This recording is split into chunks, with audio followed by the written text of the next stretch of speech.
Saya habiskan 3 bulan belajar melabur kat bursa saham. Saya telah melabur RM10,000 dan saya ingin berkongsi dengan anda apa itu saham yang baik dan saham yang tak baik. Tetapi pertama sekali, sedikit latar belakang. So, sepanjang 5 tahun ini kan saya memang fokus kat online business sahaja. Tetapi apa yang saya realise adalah apabila saya berhenti buat content, sales saya jatuh gila. Alright? Jadi saya tak boleh stop. Saya stop, duit pun stop juga.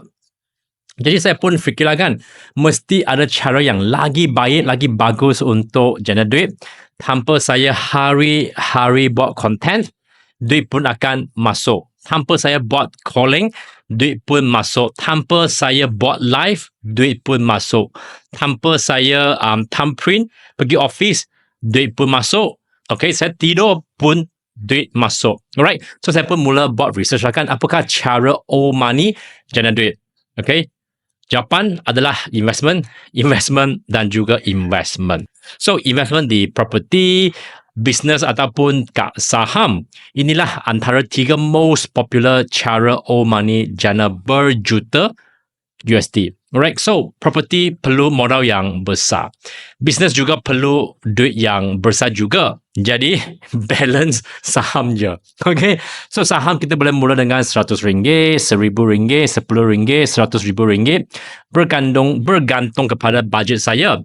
Next, apabila saya dah tahu ini kan, saya perlu cari sifu yang saya boleh trust untuk belajar.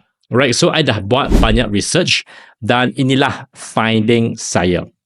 Yang pertama, banyak coach kat luar tu kan, kebanyakan mereka nak murid mereka buka CDS account dengan mereka supaya mereka dapat jana commissions dan bukan betul-betul nak ajar cara untuk melabur dan jana duit. Alright, so CDS account ni kan guna Momo je, free dan boleh tengok tutorial kat YouTube. Tak perlu bayar beratus ringgit, beribu untuk belajar benda ni. Alright, so untuk pelabur yang beginner, please take note on this. Yang kedua, coach yang bagus ni kan method mereka rumit, nak tengok carta yang confusing tu dan banyak teori.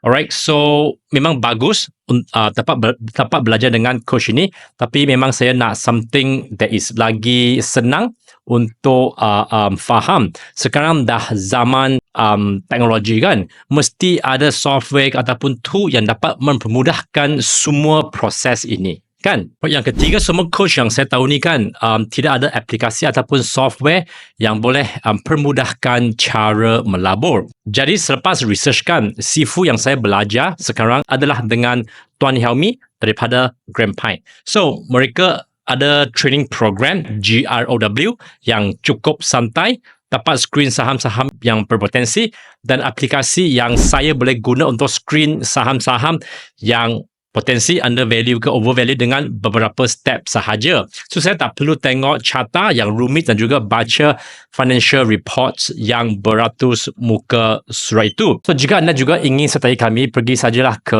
link kat bawah video ni ataupun kat bio link. Sebelum tu, jika anda nak segala yang saya pelajari, boleh subscribe ke YouTube channel Wing Labur Saham yang baru ini. Alright, so saya akan kongsi apa yang saya dah belajar. So terdapat banyak cara untuk melabur dan juga menjana duit. Ada hartanah, komoditi, bond, crypto, forex dan banyak lagi. Tetapi hari ini saya hanya mahu fokus kepada kegemaran saya, iaitu saham. Alright, so saham ini mudah. Okay, belakang setiap saham adalah sebuah syarikat. It's a company. Right? So, membeli satu saham bermaksud anda memiliki sebahagian daripada syarikat itu. Itu je. So, itulah maksud saham. Alright? Itulah pelaburan dalam saham. Anda melabur dalam perniagaan, bisnes. Jadi, bagaimana anda tahu saham mana yang patut dibeli? Okay, so saya akan kongsi proses saya. Tetapi, first of all, amaran saya tidak mencadangkan sebarang saham. This is not a buy, sell, call. Alright, so segala yang saya sebutkan di sini hanyalah contoh sahaja. Alright, lakukan dengan risiko anda sendiri.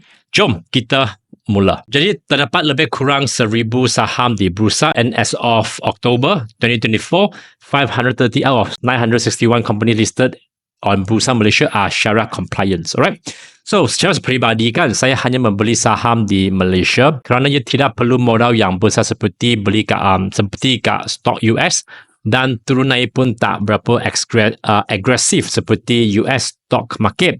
So, I jenis steady. Alright. Tak mimpi nak kaya dalam satu malam. Alright. So, saya nak cari saham yang lebih stable untuk mula terlebih dahulu. Right, so terdapat dua jenis saham yang anda boleh beli di bursa. Satu, saham yang cepat dan berisiko. Yang kedua, saham yang perlahan tapi lebih stabil. Secara peribadi kan, setakat ini semua duit yang saya laburkan adalah kat dalam saham yang stabil dan juga bayar dividen. So, I lebih kepada value investing. Dah beli then hold 3 months ke, 6 months ke, setahun ke, 5 tahun ke, then baru tengok nak jual ke ataupun tak nak. So first, saya ada kerja yang tetap. So saya tidak ada banyak masa untuk duduk depan komputer dan tengok carta setiap hari. Okay. Second, I tak plan nak jadi pelabur secara full time setakat ini kan. So value investing lagi sesuai dan saya tak nak ambil risiko yang terlalu tinggi tapi I nak jana duit. Okay, so I think value investing is much more suitable bagi saya. Alright, semakin banyak pengetahuan yang anda ada, anda boleh mengambil lebih banyak risiko.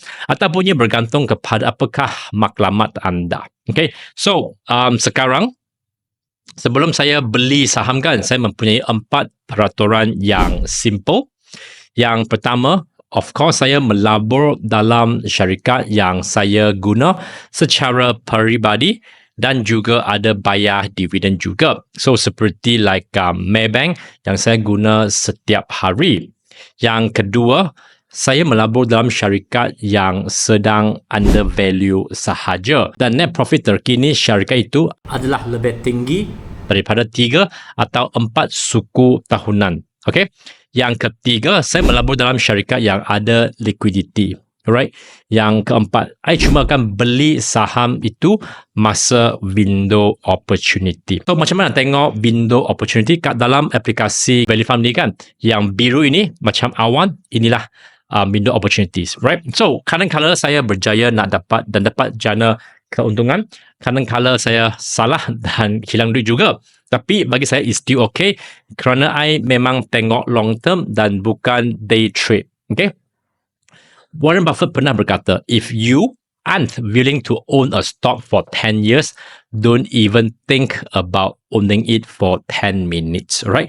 Jika anda tidak sanggup memiliki saham itu selama 10 tahun, jangan fikir untuk memilikinya dalam 10 minutes. Right? Dan dia betul. Okay? Jadi saya mencari saham yang ada potensi untuk berkembang secara konsisten selama bertahun-tahun atau bahkan decades is fine. Saham blue chip seperti like Maybank, Tenaga Nasional bukan selalu tapi biasanya saham paling selamat kerana anda tahu mereka akan ada dalam pasaran bagi tempoh like 10 years or even 20 years yang akan datang. So fikirkan saham seperti like penjagaan kesihatan, tenaga, telekomunikasi dan juga makanan. Terdapat 2 nombor penting untuk saham stabil, nisbah PE dan juga dividen. Saya akan terangkan kedua-duanya supaya anda tahu apa yang perlu dicari di pasaran. So nisbah harga kepada pendapatan, PE ratio, ia kedengaran sangat rumit tapi ia sebenarnya agak mudah. Secara simpulan kan, PE ratio yang negatif bermakna syarikat tersebut sedang mengalami kerugian,